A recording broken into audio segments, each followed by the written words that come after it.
नमस्कार साथियों, आज आपकी हिंदी की अगली कक्षा प्रारंभ हो रही है जिसका टॉपिक है संधि। संधि का मतलब होता है कि दो शब्दों का आपस में मेल। मेल जब दो शब्दों का होता है तो उससे कुछ विकार उत्पन्न होते हैं। इन दो शब्दों के मेल को ही हम लोग संधि कहते हैं। हमारी हिंदी भाषा में संधि के द्वारा शब्दों को लिखने की परंपरा बहुत कम है, लेकिन संस्कृत में जब भी कभी हम कुछ लिखते हैं या कुछ भी, तो संधि के बिना कोई काम नहीं चलता है। संस्कृत व्याकरण की बहुत परंपरा जो है वो बहुत पुरानी है। भाषा को अच्छी तरह से अगर हम कोई भी भाषा पढ़ते हैं, कोई भी भाषा को पढ़ने के लिए हम उसको जब हम अच्छे से जानने की कोशिश करते हैं तो उसका व्याकरण पढ़ना पड़ता है। और हिंदी भाषा में हम लोग हिंदी भाषा को अच्छे से समझने के लिए और जानने के लिए इसके व्याकरण में संधि का पढ़ना भी जरूरी है। हिंदी शब्दों के निर्माण में संधि बहुत योगदान देती है। जब भी कभी हम लोग किसी भी दो शब्दों को आपस में जोड़ेंगे, तो जब हम लोग दो शब्दों को आपस में जोड़ते हैं तो उनमें से कुछ विकार उत्पन्न होते हैं। जैसे हम लोगों ने जोड़ा देव प्लस इंद्र, तो ये हो जाएगा देवेंद्र। ठीक है, अब ये देवेंद्र हो गया। इसमें जो विकार उत्पन्न हुआ था उसी का अध्ययन हम लोग करेंगे इस संधि के अंदर, कि आखिर ऐसा क्या है कि जब कभी हम लोग दो वर्णों को जब हम जोड़ते हैं तो उनमें जो विकार उत्पन्न होते हैं तो वो क्यों होते हैं और किस नियम के तहत होते हैं, और इन ये कब कौन सा नियम किस संधि के अंतर्गत आता है। इसकी सबसे पहले तो इसकी परिभाषाएं देख लेते हैं। परिभाषाएं में सबसे पहली परिभाषा है पास पास स्थित पदों के समीप। पास पास स्थित पदों के समीप विद्यमान वर्णों के मेल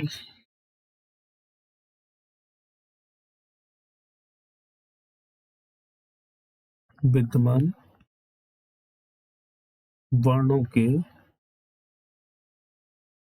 मेल से होने वाले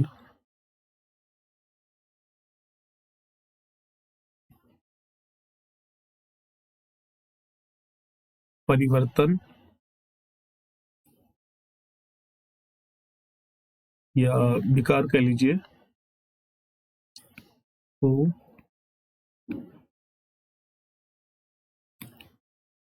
संधि कहते हैं।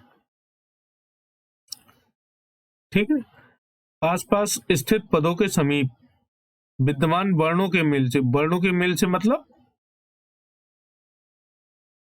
अब जैसे ये है एक शब्द है भानु प्लस उदय,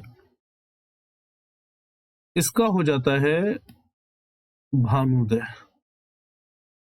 अब इसमें ये जो लास्ट का ये वर्ण है और ये है, इन दोनों वर्णों के ये दोनों वर्ण पास पास हैं। भानु में ना और उदय में उ, ये दोनों वर्ण जब पास पास हैं तो इन दोनों वर्णों को आपस में मेल हो रहा है। इन दोनों वर्णों के मेल से जो भी परिवर्तन या जो भी विकार उत्पन्न हो रहे हैं उसी को संधि कहा जाता है। जब दो शब्द मिलते हैं, दूसरा भी देख लीजिए, जब दो शब्द मिलते हैं, जब दो शब्द मिलते हैं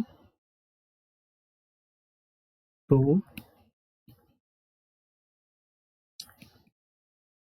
पहले शब्द की अंतिम ध्वनि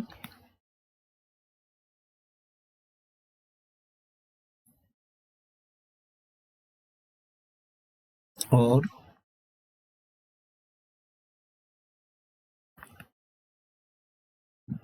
दूसरे शब्द की प्रथम ध्वनि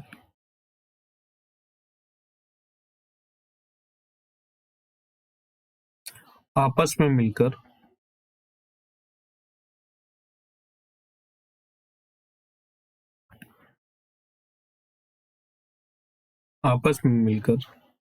जो परिवर्तन लाती हैं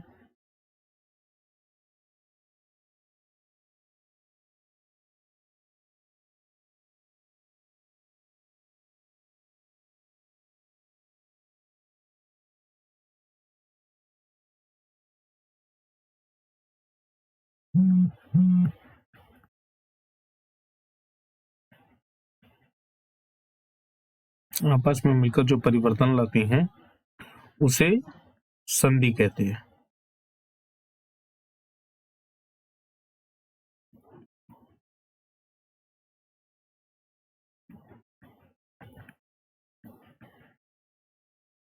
अब पहले शब्द की अंतिम ध्वनि, जैसे आप लोगों ने पढ़ा होगा हिम प्लस आलय, क्या बन जाता है इसका? हिमालय। अब इसमें हमारी परिभाषा में क्या दिया हुआ है, जब दो शब्द मिलते हैं तो पहले शब्द की अंतिम ध्वनि, पहला शब्द कौन सा है हमारा? ये, इसकी अंतिम ध्वनि कौन सी हो गई? ये, मां। और दूसरे शब्द की पहली ध्वनि, दूसरे शब्द की पहली ध्वनि कौन सी हो गई? ये, आलय। दूसरा शब्द है हमारा आलय, उसकी पहली ध्वनि क्या हो गई? अ। ये आपस में मिलकर जो भी परिवर्तन ला रहे हैं उसको क्या कहेंगे हम लोग? संधि कहेंगे। जब दो शब्द आपस में मिलकर तीसरा शब्द बनाते हैं तब जो परिवर्तन होता है उसे संधि कहते हैं। एक सिंपल सी लाइन है, जब दो शब्द आपस में मिलकर कोई तीसरा शब्द बनाते हैं तो उसमें होने वाले जो भी परिवर्तन होते हैं उसको क्या कहते हैं हम लोग? संधि कहते हैं। ठीक है। अब संधि के प्रकार। संधि आखिर जब हम लोग शब्दों को जोड़ते हैं तो पहला शब्द कुछ है, दूसरा शब्द जैसे मान लीजिए पहला शब्द का है, दूसरा शब्द आ है, तो ये जो विकार उत्पन्न होंगे ये किस किस संधि के अंतर्गत हम लोग इसका अध्ययन करेंगे। तो उसमें हम लोग संधि के प्रकारों का अध्ययन करते हैं। संधि कई प्रकार की होती है। मुख्यतः हम लोग जब भी कभी व्याकरण पढ़ेंगे तो व्याकरण को रटने की अपेक्षा व्याकरण को समझना ज्यादा इंपॉर्टेंट होता है, क्योंकि शब्द तो कहीं से भी पूछा जा सकता है। और सबसे पहली संधि होती है हमारी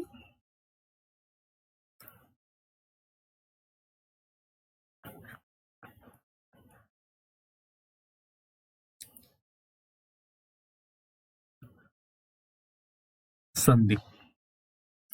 इसमें सबसे पहली संधि होती है हमारी स्वर संधि।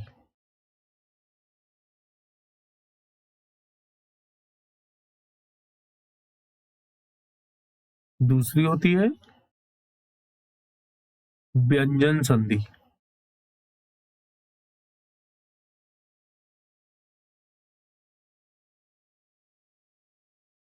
और तीसरी संधि होती है हमारी विसर्ग संधि।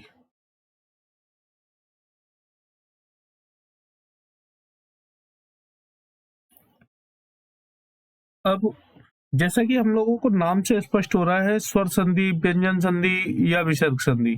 अब स्वर संधि में क्या है कि ये जो स्वर होते हैं हमारे, इनके स्वरों के मिलने से जब भी कभी कोई विकार उत्पन्न होता है तो वो कैसी होगी? स्वर संधि। और व्यंजनों के मिलने से जब भी कभी कोई विकार उत्पन्न होता है तो कैसी संधि होगी? व्यंजन संधि। और विसर्ग से जब भी कभी कोई विकार उत्पन्न होता है तो होगी विसर्ग संधि। ठीक। अब इनके इसमें स्वर संधि के भी कई प्रकार होते हैं। स्वर संधि के कई प्रकार होते हैं। सबसे पहला है दीर्घ, दूसरा है गुण, तीसरा है वृद्धि, चौथा है यड़, और पांचवा है अयादि। अब इनमें सभी में स्वर संधि लगा लीजिएगा। स्वर संधि जैसे दीर्घ स्वर संधि, गुण स्वर संधि, ठीक है ना, वृद्धि संधि, यड़ संधि और अयादि संधि। अब हम लोगों को ये देखना है कि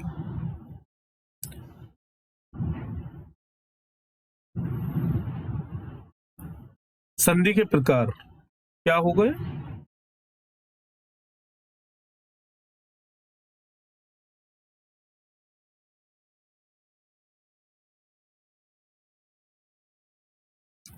सबसे पहली संधि कौन सी है हमारी, स्वर संधि।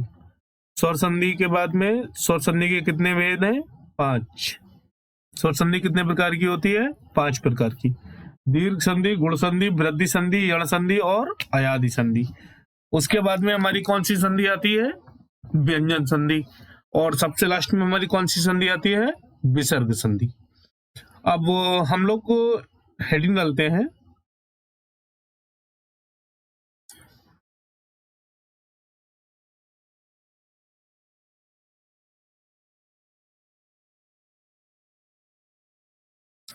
स्वर संधि। स्वर संधि की परिभाषा सबसे पहले क्या होती है, स्वर के बाद स्वर। स्वर संधि की परिभाषा में सबसे पहली बात आपको यह समझनी है कि जब स्वर के बाद कोई स्वर आएगा। अब स्वर हमारे कितने होते हैं, वर्णों में आपने पढ़ा था अ आ इ ई उ ऊ ऋ ए ओ ओ, ये सब हमारे कैसे थे, क्या थे, स्वर थे। तो स्वरों में स्वर के बाद जब कोई स्वर अर्थात 2 स्वरों के मेल से जो विकार उत्पन्न होता है वो क्या कहलाता है, स्वर संधि कहलाता है। 2 स्वरों के विकार से पहली संधि हम लोग पहली संधि का अध्ययन करने जा रहे हैं।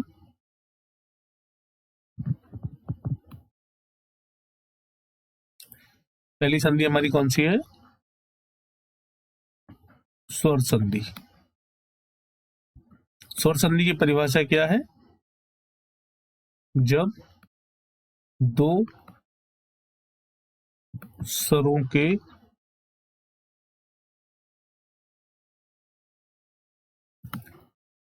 मेल से जो विकार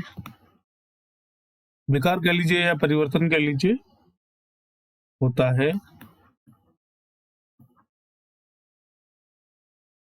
स्वर संधि कहलाता है। स्वर संधि कहलाता है।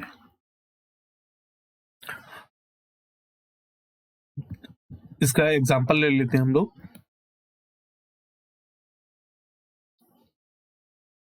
सूर्य प्लस अस्त, ये हो गया सूर्यास्त, ठीक है।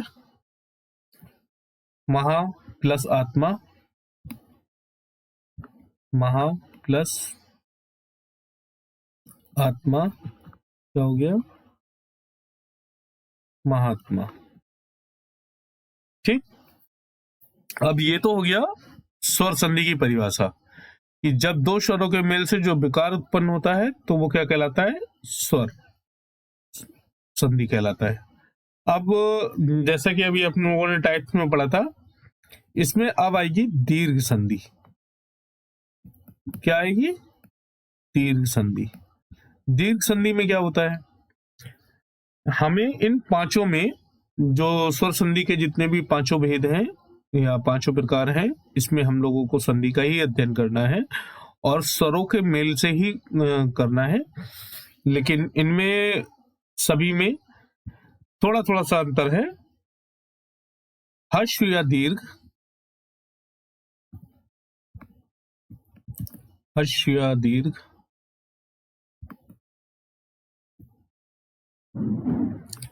जैसे अ आ इ ई उ ऊ के पश्चात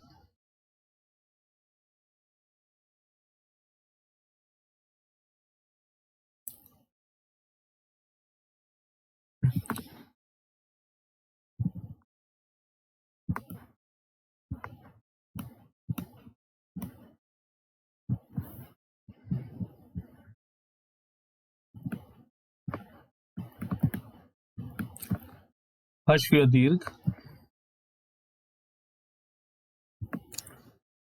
अ ई उ,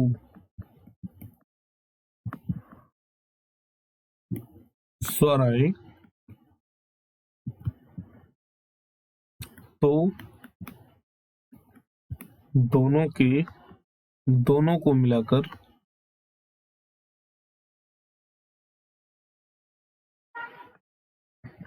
दीर्घ आ ई उ,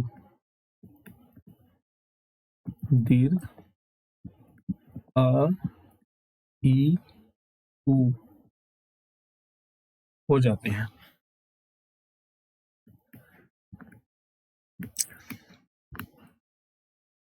हम लोग इसको इस हस्व मतलब होता है छोटा, दीर्घ मतलब होता है बड़ा, एक नॉर्मल सी भाषा में छोटा या बड़ा।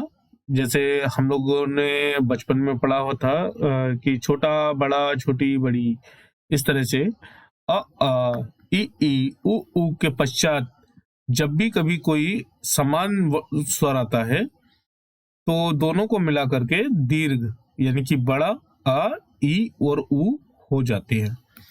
ठीक है, यहां तक क्लियर है।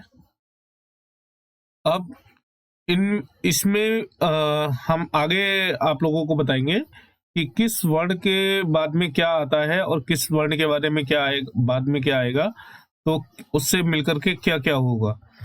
आप इसकी परिभाषा एक कॉमन उसमें माइंड मेकअप कीजिए कि जब भी कभी कोई समान स्वर आपस में मिलकर के जो विकार उत्पन्न करेंगे तो उनके मेल जब भी कभी होगा तो वो होगा दीर्घ स्वर संधि में।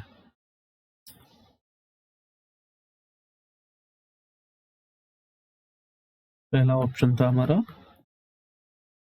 दीर्घ संधि। इसमें एक शब्द याद रखिए आप, समान स्वर। समान स्वर का मतलब है जैसे अ प्लस अ, इसका क्या हो जाएगा अ। फिर है अ प्लस अ, तो इसका भी क्या हो जाएगा अ। फिर है अ प्लस अ,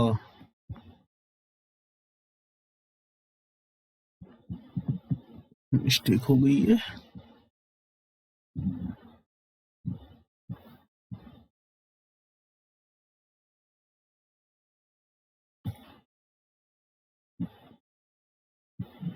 इसका भी क्या होगा अ, और ये है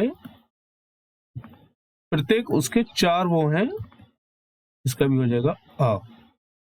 ठीक है, इसी तरह से ई प्लस ई क्या हो जाएगा ई।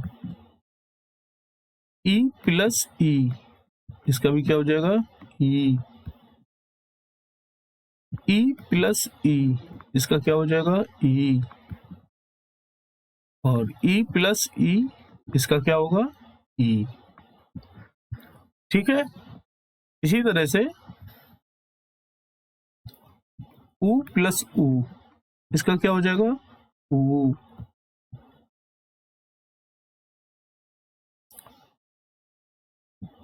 उ प्लस उ, इसका क्या हो जाएगा उ। उ प्लस उ, इसका क्या हो जाएगा उ। और उ प्लस उ क्या हो जाएगा उ। दीर्घ संधि के अंतर्गत समान स्वर। जब भी कभी किसी समान स्वर के बाद जब भी किसी स्वर के बाद में उसका समान स्वर आए, अ आ इ ई उ ऊ, यहीं तक बस।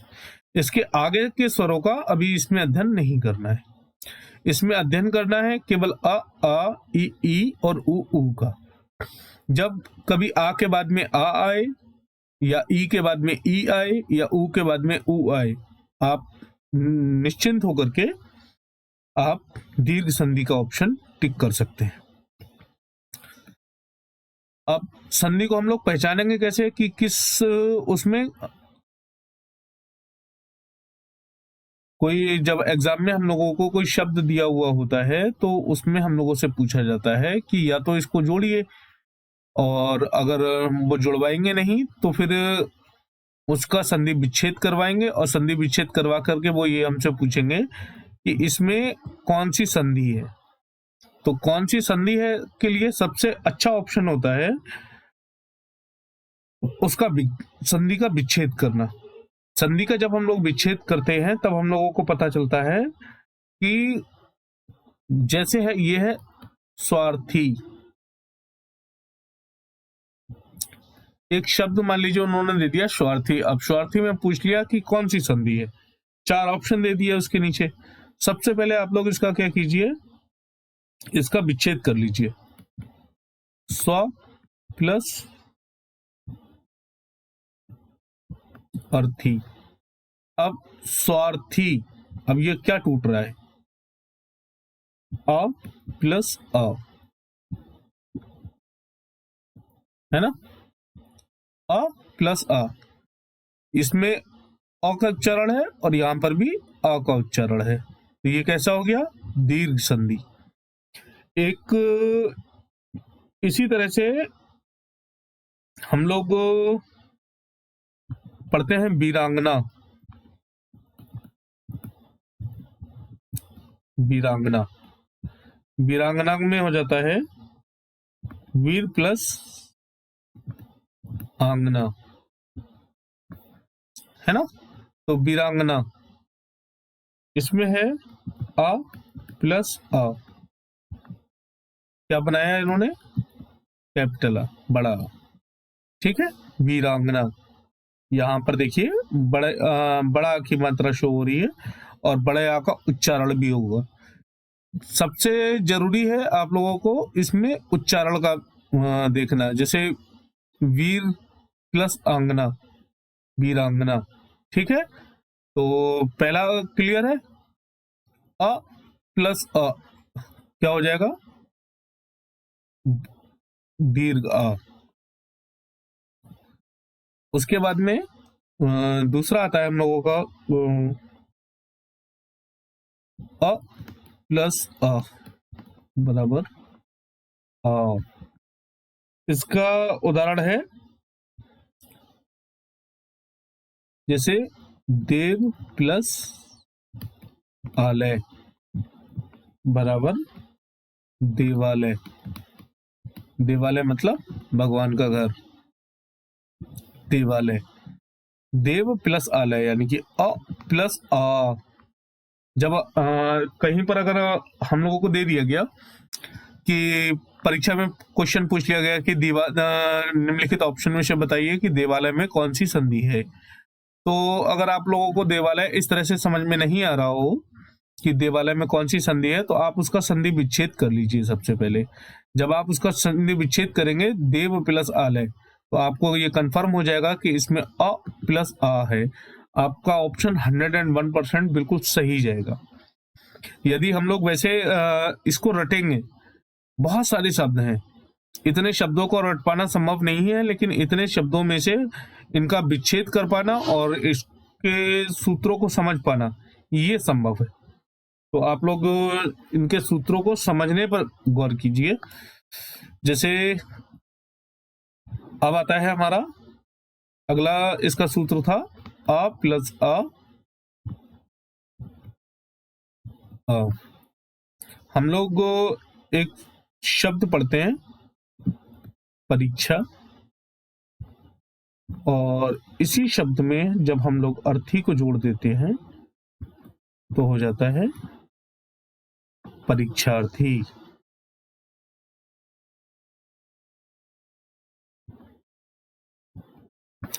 परीक्षा, परीक्षा में कैपिटल आ है यानी कि दीर्घ अ, और उसके बाद में फिर अ, परीक्षार्थी। तो परीक्षार्थी में कौन सी संधि हो गई हमारी?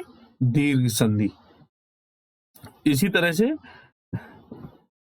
देवांश, रेखांश, देशांतर या सीमांत, सीमांत जैसे आपको एक मान लीजिए शब्द दे दिया गया सीमांत, अब उन्होंने पूछ लिया कि सीमांत में कौन सी संधि है, तो आप लोग क्या करेंगे? सबसे पहले करेंगे इसका संधि विच्छेद, और संधि विच्छेद इसका क्या होगा? सीमा प्लस अंत, सीमांत। यहाँ पर किसका उच्चारण हो रहा है? अ, और यहाँ पे किसका उच्चारण हो रहा है?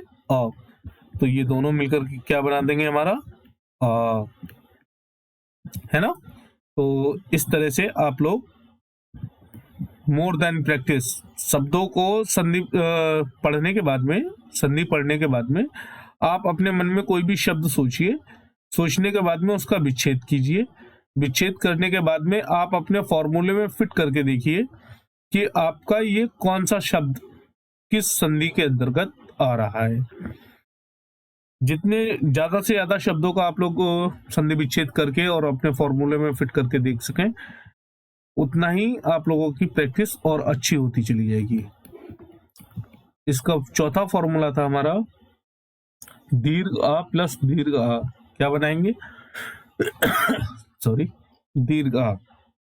इसमें क्या है? सभी लोगों ने पढ़ा है विद्यालय। अब इसमें हम लोग जब इसका संधि विच्छेद करेंगे तो होगा विद्या प्लस आलय।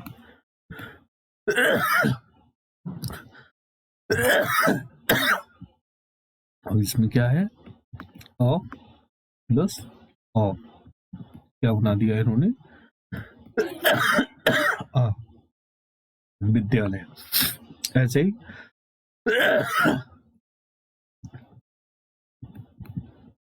महात्मा एक शब्द है, पहले होगा महा प्लस आत्मा, तो ये क्या हो जाएगा? आ प्लस आ। फॉर्मूला क्या कहता है? आ प्लस आ बराबर आ। ठीक, ये चारों क्लियर हो गए। यानी कि जब भी किसी समान स्वर के बाद में कोई समान स्वर आए, हस्व या दीर्घ, छोटा या बड़ा, आ ई उ में, तो हमारी कैसी संधि होगी? दीर्घ संधि होगी। इसी तरह से अब आ के एग्जाम्पल हो गए, अब आप लोगों को बताते हैं ई के एग्जाम्पल। पहला फॉर्मूला था हमारा ई प्लस ई बराबर ई, दूसरा था ई प्लस ई, यानी हर्ष या दीर्घ कोई भी आएगा तो केवल दीर्घ होगा बनेगा।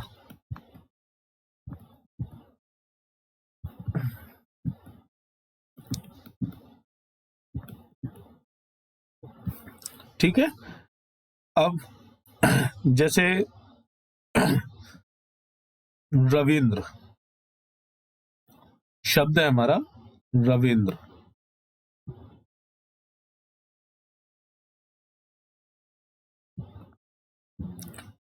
अब हम लोग जब इसका संधि विच्छेद करेंगे तो करेंगे रवि प्लस इंद्र, यानी कि देखिए यहां पर भी ई है और यहां पर भी ई है, तो इसने क्या बना दिया? कैपिटल ई, यानी कि दीर्घ ई, रविंद्र। ठीक है ना? रविंद्र हो गया। उसके बाद में हमारा है हरीश।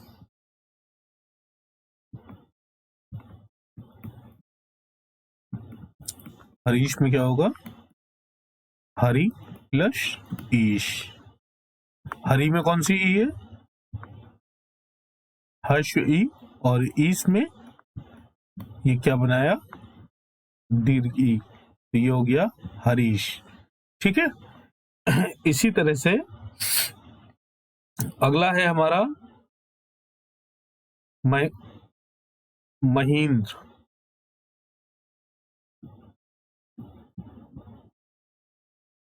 महींद्र।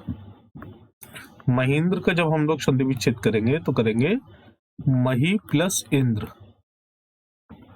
मही में कैपिटल प्लस स्मॉल, और ये दीर्घ है, ये ह्रस्व है, और फिर इन्होंने निर्माण किया एक दीर्घ का।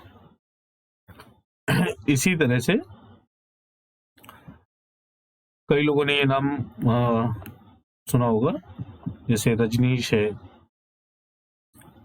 और रजनीश में जब हम लोग इसका संधि विच्छेद करेंगे तो रजनी प्लस ईश के रूप में करेंगे।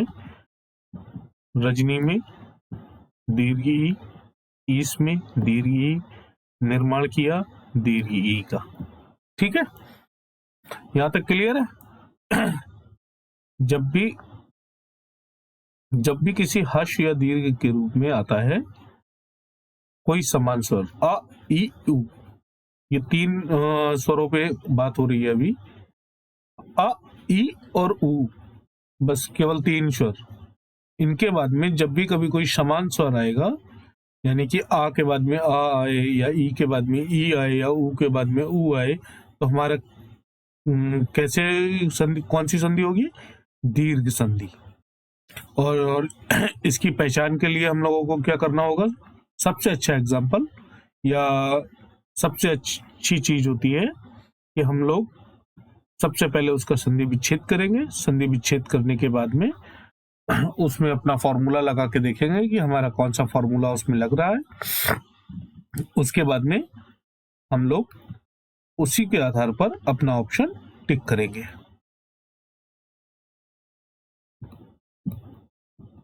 अब देखिए, आ और ई का पढ़ लिया था, अब ऊ का पढ़ते हैं।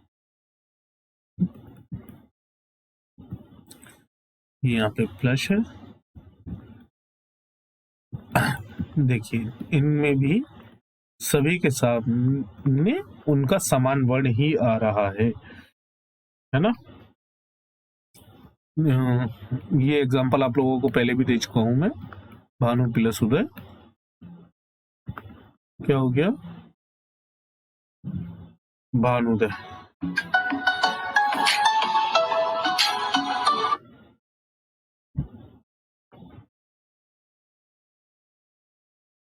भानु प्लस उदय क्या हो जाएगा?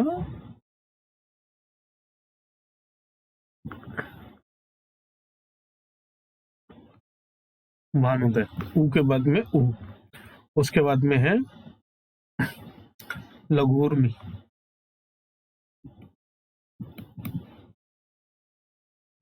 लघुर्मी शब्द है, इसका हो जाएगा लघु प्लस उर्मी, लघुर्मी। इसके बाद में है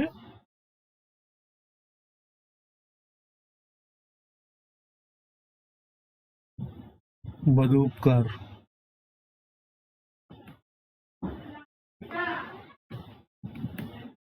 बदूपकार, बदू छोटे की मतलब लगेगी बदू प्लस उपकार। उसके बाद में है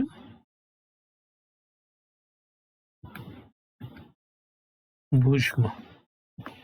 भूष्म में होगा भू प्लस ऊष्म, भूष्म। ठीक है ना?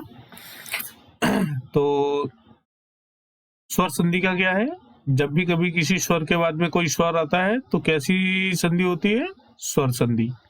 ठीक है, उसके बाद में स्वर संधि के 5 भेद थे। पहला भेद हम लोगों ने कंप्लीट किया है, दीर्घ संधि। दीर्घ संधि में क्या है?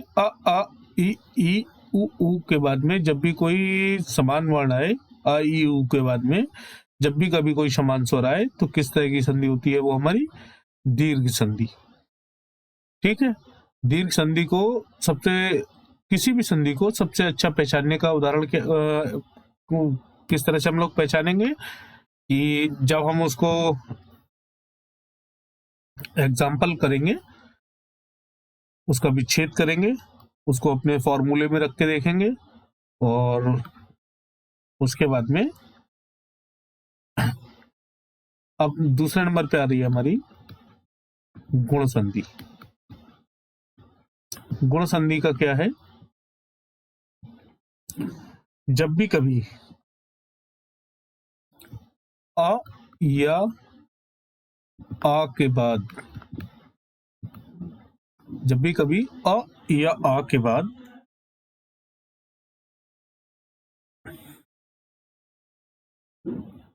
ई, ई, उ, ऊ या ऋ आता है,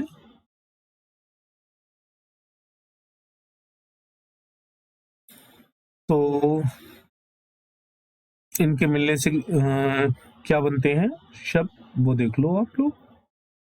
अ, आ,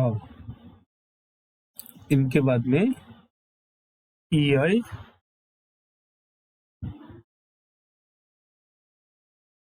या ई आई ए हो जाता है। ठीक है, इसी तरह से आ के बाद में ई आएगा तो भी ए ही होगा, और आ के बाद में ई आएगा तो भी ए ही होगा। ठीक, इसी तरह से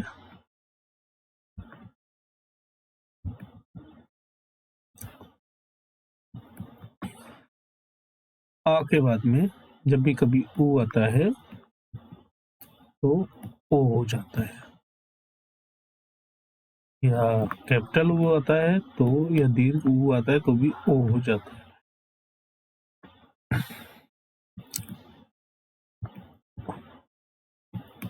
ओ हो जाता है तब भी ओ हो जाता है, और आ के बाद यदि ऋ आता है तो अर हो जाता है। आ के बाद में यदि ऋ आएगा तो अर हो जाएगा। ठीक है, ये जब भी कभी आ या आ के बाद ई उ या ऋ आता है तो ई का ए हो जाता है, उ का ओ हो जाता है, और ऋ का अर हो जाता है। ठीक है, यहां तक क्लियर है? इन सभी को आप लोग परिभाषा के रूप में याद ना करके, जितना ज्यादा प्रैक्टिस करोगे आप इसकी संधि की, क्योंकि हिंदी में मोस्टली क्वेश्चन संधि से आते हैं, और संधि अक्सर गलत हो जाती है। अक्सर गलत होने का कारण क्या है? एक तो आप लोग जब या तो वो लोग कोई ऐसा शब्द लेके आते हैं जो हम लोग ने ज्यादा नहीं पढ़ा होता है, उसका आप लोग मोर देन, जब शब्दों का संधि विच्छेद करोगे, तो जब विच्छेद करोगे और उसमें अपना फॉर्मूला अगर सही से फिट करना आप लोगों ने सीख लिया, तो फिर आप लोगों को इस तरह की समस्याओं से बिल्कुल मुक्ति मिल जाएगी। अब इसमें है, जैसे शब्द आपने सुने होंगे, नरेंद्र, नरेंद्र हो गया, सुरेंद्र हो गया, पुष्पेंद्र हो गया, सतेंद्र हो गया। तो नरेंद्र में नर प्लस इंद्र क्या हो गया? नरेंद्र। ठीक है, इसमें कौन सा फॉर्मूला लग रहा है? आ प्लस ई वाला, है ना? उसके बाद में नरेश, नर प्लस ईस, इसमें कौन सा फॉर्मूला लग रहा है? आ प्लस ई वाला। उसके बाद में महेंद्र,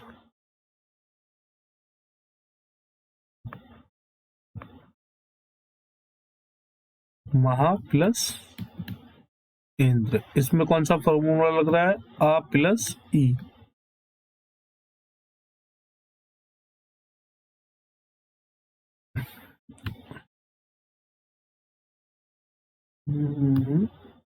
इसमें इंद्र, महेंद्र में आ प्लस ई। इसके बाद में महेश,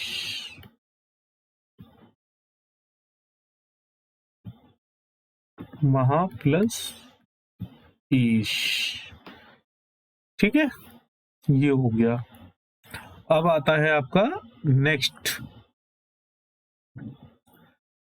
एक शब्द सुना होगा आप लोगों ने, परोपकार। इसका जब हम लोग संधि विच्छेद करेंगे तो करेंगे पर प्लस उपकार, यानी कि आ प्लस उ। ठीक है,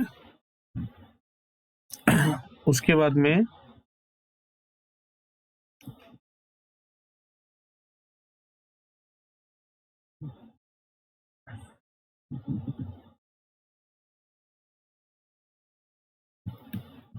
सूर्योर्जा। सूर्योर्जा में क्या है? सूर्य प्लस ऊर्जा, आ प्लस उ। ठीक है, इसी तरह से हम लोग शब्द लिखते हैं महोदय, महा प्लस उदय, यानी कि आ प्लस उ। उसके बाद में हम लोग शब्द लिखते हैं महोष्मा,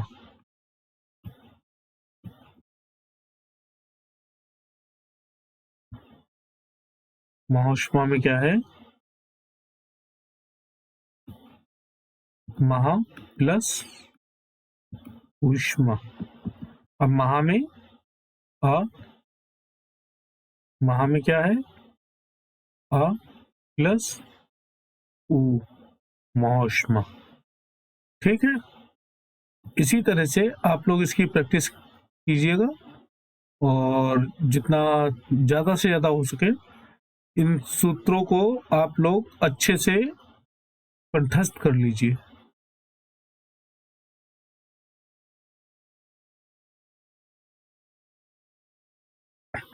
जितना ज्यादा हो सके इसकी प्रैक्टिस पर ध्यान दीजिए। शब्द अपने मन में सोचिए, उसको लिखिए, उसका संधि विच्छेद कीजिए, उसको अपने सूत्र में फिट कीजिए और उसके बाद में आप देखिए कि वो शब्द जो हमने लिखा है वो खमरक के संधि के अंतर्गत आ रहा है। जितनी ज्यादा प्रैक्टिस उतने ही परसेंटेज आपका क्वेश्चन सही करने का बढ़ता चला जाएगा। गुण संधि में आ प्लस उ तो क्या होता है?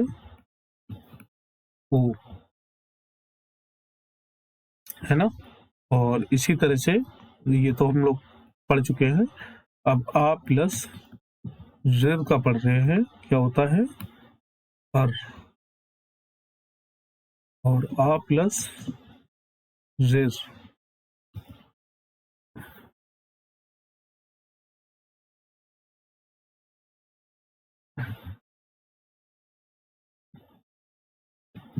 आ प्लस ज़ेर क्या क्या हो जाता है? अर। आ प्लस ज़ेर क्या हो जाएगा? अर। इसमें एक जैसे शब्द सुने होंगे आपने, देवर्षि, सप्तऋषि, राजऋषि, ब्रह्म ऋषि। तो ये कैसे है? देवर्षि। देवर्षि जब हम लोग लिखते हैं तो जब हम लोग इसका करेंगे तो देव प्लस ऋषि क्या हो जाएगा? देवर्षि। इसमें क्या है? आ प्लस ज़ेर। क्या है इसमें? आ प्लस ज़ेर।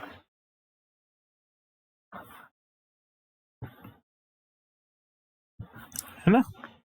इसी तरह से हम लोग पढ़ेंगे महर्षि। महर्षि महर्षि जब पढ़ते हैं तो पढ़ते हैं महा प्लस ऋषि, यानी कि महर्षि। इसमें क्या है, आ प्लस ऋ। ठीक है, यहां तक क्लियर है। आप लोग इन टॉपिक्स आज हम लोगों ने अध्ययन किया है संधि, उसकी परिभाषा और उसके प्रकार, और संधि के प्रकार में स्वर संधि, व्यंजन संधि और विसर्ग संधि। स्वर संधि के 5 प्रकारों में से आज हम लोगों ने अध्ययन किया है स्वर दीर्घ संधि का और गुण संधि का। अब कल आप लोगों को इसके बाकी के 3 भी बता दिए जाएंगे, जैसे वृद्धि संधि रह गई है, यड़ संधि रह गई है और अयादि संधि रह गई है। आप लोग इसकी प्रैक्टिस कीजिए। मिलते हैं अपने नेक्स्ट क्लास में वृद्धि संधि, यड़ संधि और अयादि संधि के साथ। ठीक है, जय हिंद सर।